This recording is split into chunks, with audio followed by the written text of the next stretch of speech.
gusto ko na meron niya kasi yung anak ko naghihingi ng laptop para gagamitin sa school. Ganun talaga. Kasi kapag once na nanghihingi kasi yung anak mo, hindi mo sasabihin na wala akong pera. Talagang hahanapan mo talaga yun. Kasi walang ibang mahirap manungutangan ng mga kahit na sa Pilipinas ka, yung mga private na mga papautang, hindi naman basta-basta magpapautang sa amin yun kasi hindi kami permanent address sa Pilipinas. Kasi ang hirap, kahit saan ka mapunta, yung nautang, yung nahihiraman na kasi namin dito is yung sa friendship na lending, 20% pa yun, iba 25%. Yung sa iba naman, yung mga private na mga lending ng mga cooperative, ganyan, 2 years to payment. Halimbawa, maghiram ka ng 80,000. Babayaran mo yun ng 2 years. Triple kaya yung 80,000. Ang pinakamaganda sa service niyo is kilala niyo na mismo yung kami. Wow, sabi mo, okay pala yung mag-stick ka sa isang company, tapos balang araw meron pala silang, dahil lang sa record mo, yun, bibigyan ka nila ganyan ba? Para ang ganda. Tapos isa pa, safe siya.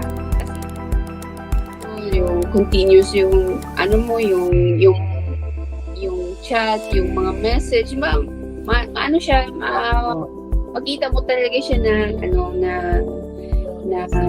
black and white ba, kasi nababasa mo naman, nakikita mo, ganyan ba, tapos yung documents nandyan, so hindi ka natatakot na ma-scam ka, ganyan ba.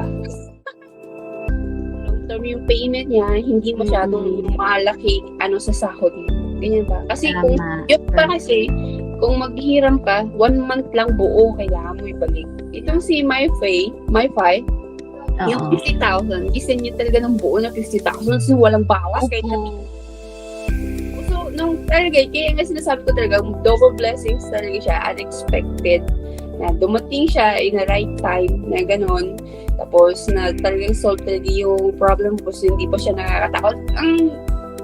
Ang ginaano ko na yun, giniisip ko na gagawin ko din yung part ko na magiging gagandahan ko yung record ko kahit para sa akin. As long as nandito ako sa Singapore, or kung maganda yung magiging record ko na long run, at least, di ba, mayroon company na niniwala sa akin.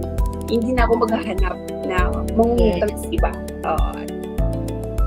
So, first time siya nagbibigay sa'yo, alam mo na rin siya, iayusin mo, at least, kung maganda yung record mo, at least yung magiging partner niyo sa life mo na always siya makatulong sa siya. Partnership. Yung pag once na maganda yung pangalan ko, maganda yung record ko, para magiging member ako ng family ng MyFi Forever.